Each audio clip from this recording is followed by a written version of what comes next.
বাবা ছেলের জন্মদিন আজ। ছোট পর্দার তুমুল জনপ্রিয় অভিনেতা জিয়াউল ফারুক অপূর্ব দীর্ঘ 1 যুগ ধরে কাজ করছেন এই জগতে। সফল এই অভিনেতার জন্মদিন আজ। 1985 সালের 27 জুন জন্মগ্রহণ করেছিলেন অপূর্ব। তবে মজার ব্যাপার হচ্ছে অপূর্বের একমাত্র ছেলে জায়ান আয়াশ ফারুকের জন্মদিনও একই দিনে, অর্থাৎ 27 জুন বাবা ছেলে উভয়ের জন্মদিন।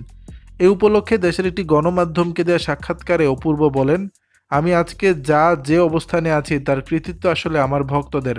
তারা সারা বছরই আমাকে এত এত ভালোবাসায় সিক্ত করে রাখেন, যেটা দেখে আমি মাঝে মধ্যেই অবাক হয়ে যাই। ভাবি এত ভালোবাসা পাওয়ার মতো কি কিছু করতে পেরেছি আমি? আর জন্মদিনে তো তারা আমাকে প্রতিবারই চমকে দেন। এই ভালোবাসার আসলে প্রতিদান কিভাবে দিতে হয় আমি জানি না। অপূর্ব আরও বলেন, মডেলিং থেকে অভিনয় এসেছিলাম, সেই থেকে কাজ করে যাচ্ছি, কিন্তু এখনও মনে হয় যে অনেক কিছু দেওয়া বাকি, করা বাকি। যতক্ষণ সামর্থ্য আছে কেবল অভিনয়টাই করে যেতে চাই।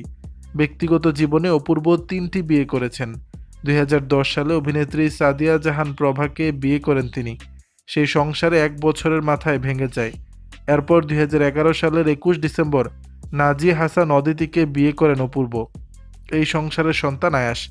তবে 2020 সালে করোনার ভেতর অপূর্ব ও অদিতির বিচ্ছেদ হয়ে গেছে। 2021 সালের 2 সেপ্টেম্বর তৃতীয় বিয়ে করেন এই অভিনেতা। তার স্ত্রীর নাম শাম্মা দেওয়ান। তিনি যুক্তরাষ্ট্র প্রবাসী। দর্শক, বিষয়টি নিয়ে আপনাদের মতামত জানাবেন নিচের কমেন্ট বক্সে।